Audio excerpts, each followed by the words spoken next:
qui veut dire donc de haut en bas, c'est ce qui tombe d'en haut, la catastrophe. Comme une cataracte. Une cataracte, c'est quand vous avez une pluie très drue qui tombe du ciel. Vous allez me dire, la pluie, ça tombe toujours du ciel. Oui. Mais quand vous avez une bruine légère, on ne sait pas trop dire d'où elle vient. Ok? La cataracte, c'est vraiment quand vous avez une grosse averse qui tombe, donc comme des traits d'eau qui tombent directement du ciel. Ok? Bien. Et puis vous avez strophée qui veut dire le retournement. Ok? Donc par exemple, c'est ce qui a donné le mot strophe en français. C'est quand vous avez un retournement de texte, donc vous avez un nouveau paragraphe qui commence. C'est ça l'histoire. Ok? Catastrophe, c'est donc quelque chose qui vient de haut en bas et qui va tout retourner sur son passage. Donc c'est vraiment, vous savez plus où est le ciel, où est la terre. C'est un cataclysme absolument épouvantable. Eh bien c'est ça la catastrophe, c'est ça l'idée. Donc c'est un truc qui va tout détruire et semer la mort. Donc événement soudain qui, bouleversant le cours des choses, amène la destruction, la ruine, la mort. C'est ça une catastrophe. Donc c'est surtout des catastrophes naturelles. Vous voyez, c'est de cela dont on parle. Ok? On poursuit. L'agalmatophilie. L'agalmatophilie, ça vient de agalma, agalmatos, la statue. Ok? Et de philo, aimer. Donc c'est le fait d'éprouver une attirance sexuelle pour les statues, les mannequins ou les poupées. On peut trouver un synonyme dans le mot pygmalionisme qui est peut-être un petit peu plus connu puisqu'il se rapporte à Pygmalion, vous savez ce célèbre sculpteur et roi antique qui détestait les femmes parce qu'il était très macho, il considérait que c'était des êtres qui étaient indignes, inférieurs, etc. Et puis un jour il a dû sculpter une statue euh, au trait d'Aphrodite pour le temple d'Aphrodite. Et Aphrodite, voulant venger toutes les femmes, a fait en sorte qu'il tombe amoureux de sa statue. Elle a tellement été désespérée que finalement la déesse a été prise de pitié. Elle a accordé la vie à sa statue et il l'a épousée. Il a été très heureux avec elle. Mais en même temps, eh bien, ça faisait une petite justice pour les femmes puisque finalement, il était quand même asservi à une femme. Ok? Bien. Alors vous allez me dire, ça n'existe pas, c'est n'importe quoi. Si, ça existe tout à fait, puisque, je pense qu'on l'avait déjà évoqué, hein. Donc dans l'Antiquité, c'est un problème qui était vraiment récurrent. Donc c'est-à-dire que dans l'Antiquité, un homme n'avait aucune chance de voir une femme nue dans sa vie. Même sa propre femme, souvent, il ne la voyait pas nue, puisque on sait que la plupart des femmes ne se dévêtaient pas durant l'acte charnel. Ce qui veut dire que les seules femmes qu'il pouvait voir nues, c'était en fait les statues de divinité. Alors, dans l'espace public, on ne pouvait pas représenter de statues de femmes nues, c'était impossible. Mais dans les temples, vous aviez effectivement des statues d'Aphrodite nues, et d'autres déesses aussi, les déesses marines par exemple. Hein. Et donc on sait que certains hommes se débrouillaient pour se cacher dans le temple et se faire enfermer la nuit dans le temple, s'exciter un petit peu sur la statue, et puis parvenaient à s'évader du temple. Et le lendemain matin, quand on ouvrait les portes du temple, on trouvait des traces de souillure sur la statue. C'était une catastrophe, ça pouvait être puni de mort, hein, mais c'était une catastrophe. Il fallait faire des rituels d'expiation pour demander le pardon de la divinité, sacrifier une truie, c'était absolument épouvantable. Et c'est un problème dont on parle énormément dans les textes antiques, aussi bien pour les statues d'hommes que les statues de femmes. Alors pour les statues d'hommes, c'est les dieux de la sexualité, par exemple le dieu Priam, où on voit que il y a des gens qui viennent s'exciter un petit peu sur ces statues. Mais donc c'est un réel problème auquel nous on songe pas trop, mais qui était un réel problème dans l'Antiquité, un problème majeur.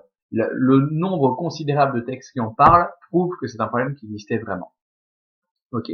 Alors il n'y avait pas que, c'est pas le seul exemple que j'ai. Hein. Donc à l'heure actuelle aussi, hein, vous avez des gens qui achètent des poupées l'image humaine. Vous envoyez un exemple ici, des poupées qui sont vraiment très très réalistes. Et puis finalement, comme les gens sont de plus en plus individualistes et qu'ils sont aussi de plus en plus exigeants, qu'ils ne trouvent pas le bonheur dans une autre personne humaine et qu'ils ne sont pas prêts à faire des concessions, à force de prêter une attention considérable à ces poupées, elles finissent par tomber véritablement amoureux de ces poupées et parfois même vont jusqu'à les épouser. Alors je ne crois pas qu'en Belgique ou en France ce serait autorisé, en Europe en tout cas, mais aux États-Unis et dans certains pays d'Asie, ça s'est déjà fait. Voilà. Alors je ne pense pas que j'avais d'autres exemples à vous montrer. Non. Bon, alors on va poursuivre. On va parler maintenant de l'euphémisme. Je surveille le temps. Oh, ça va. L'euphémisme. Alors, l'euphémisme, ça vient de ce E qu'on a déjà rencontré un petit peu plus haut et qui veut dire bien. heureusement. Et puis de fémi qui est un verbe très courant qui veut dire je parle, je dis. Donc c'est le fait de bien parler, de dire du bien, de dire quelque chose de bien. Alors qu'est-ce que c'est qu'un euphémisme? C'est une figure de style qui consiste à atténuer l'expression de faits ou d'idées considérées comme désagréables dans le but d'adoucir la réalité. Autrement dit, on ne dit pas « taquet, grosse », on va dire « oh, mais avez-vous vu, cher ami, cette fille, comme elle est bien enrobée? Ouh, la gracieuse fille, elle est bien en chair. » Vous voyez? Donc c'est le fait d'utiliser bah, un petit détour pour parler correctement d'un défaut physique. Hein. Donc ouais, c'est ça, on va pas dire grosse, on va dire bien en chair. On va pas dire je sais pas, enfin bon. Donc on peut toujours trouver quelque chose comme cela. Hein. Je sais pas, réfléchissez avec moi. Enfin, on peut, il y a toujours moyen. On va pas dire taquet, cul. On va dire oh, elle est calipige pour venir un peu plus loin dans l'exercice. Vous voyez? Donc bon, je pense d'ailleurs toujours à cette occasion à un vieux prof retraité qui un jour voit passer comme cela une dame qui était très très bien en chair et qui avait des formes parce que parfois vous êtes bien en chair mais vous n'avez pas de forme bien définie, hein, un peu comme Maggie de Bloch, vous voyez. Par contre, parfois, eh bien, vous gardez malgré tout des formes très prononcées. Et donc, en voyant son postérieur très rebondi, ce vieux professeur à la retraite avait dit « Oh, ça, c'est la femme parfaite, on peut même poser son verre de bière. » Donc, vous voyez, ça, ce n'est pas un euphémisme. Hein. Donc, l'euphémisme, c'est vraiment d'utiliser quelque chose de joli, d'agréable à entendre pour caractériser un défaut. Ok, par exemple, je sais pas moi, on va pas dire c'est une naine, hein, on va dire oh elle n'est pas bien grande. Ok, bon, des trucs comme ça ou tout ce qui est petit et mignon. Enfin, voyez. Bon, alors polychromie. Polychromie, ça vient de pollu, plusieurs, et de chroma, la couleur. Donc pollu, on le retrouve dans beaucoup de choses, hein, un polygone notamment.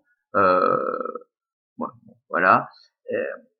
Polygame, celui qui a plusieurs femmes, par exemple, hein, gamète, la femme, donc celui qui a plusieurs femmes. Bon, on le retrouve vraiment dans plein de mots.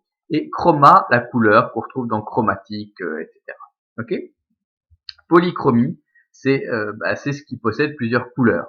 Bon, alors nous, ça nous semble un petit peu bizarre. Non, en fait, faut songer aux statues dans l'Antiquité. Nous, on les voit blanches parce que le marbre a passé 2000 ans dans le sol. En fait, dans l'Antiquité, les statues étaient intégralement peintes. Donc, en fait, elles étaient dotées de polychromie. C'est pareil avec tous les édifices religieux, les cathédrales, les collégiales comme Sainte-Baudrue, etc.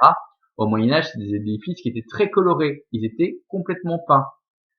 Mais la pluie a fini par tout délaver. Et puis, à un moment donné, à la Renaissance, on préférait les bâtiments bien blancs. De toute façon, on a tout décapé. Tout ce qui restait, ça a été décapé. Voilà. C'est pareil avec dans l'Antiquité, les temples étaient très très colorés. Hein. Bon. Isotherme. Isotherme, ça vient de isos, qui veut dire égal, que vous retrouvez aussi par exemple dans le triangle isocèle. Hein. Et puis thermos, qui veut dire chaud. Donc, qu'on retrouve dans le mot thermo, par exemple, ou un thermo, hein, qui permet de garder les liquides chauds, ou un thermomètre qui permet de mesurer la chaleur, thermos. Hein. Bon, donc un isotherme, quand quelque chose est isotherme, ça se dit de récipients conçus pour conserver le plus longtemps possible la température de leur contenu. Ok.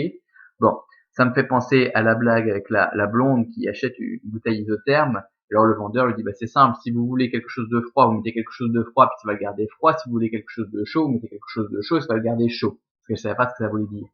Et puis quand elle arrive à son bureau, il y a une copine qui lui dit oh, c'est joli, qu'est-ce que c'est? Alors elle dit c'est une bouteille isotherme. Elle dit mais c'est quoi une bouteille isotherme? Et l'autre elle lui dit ça sert à garder au chaud ce qui est chaud et à garder au froid ce qui est froid.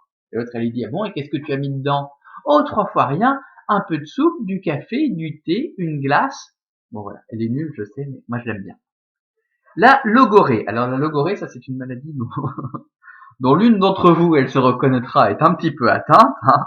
Donc ça vient de logos, qui veut dire le discours, qu'on retrouve dans plein de mots scientifiques. Théologie, par exemple, c'est le fait de parler des dieux. Hein. La théologie, c'est la science qui étudie les dieux. Donc c'est la science du discours. Et de réo, couler. Alors réo qu'on retrouve aussi dans des mots bien connus, par exemple le mot diarrhée.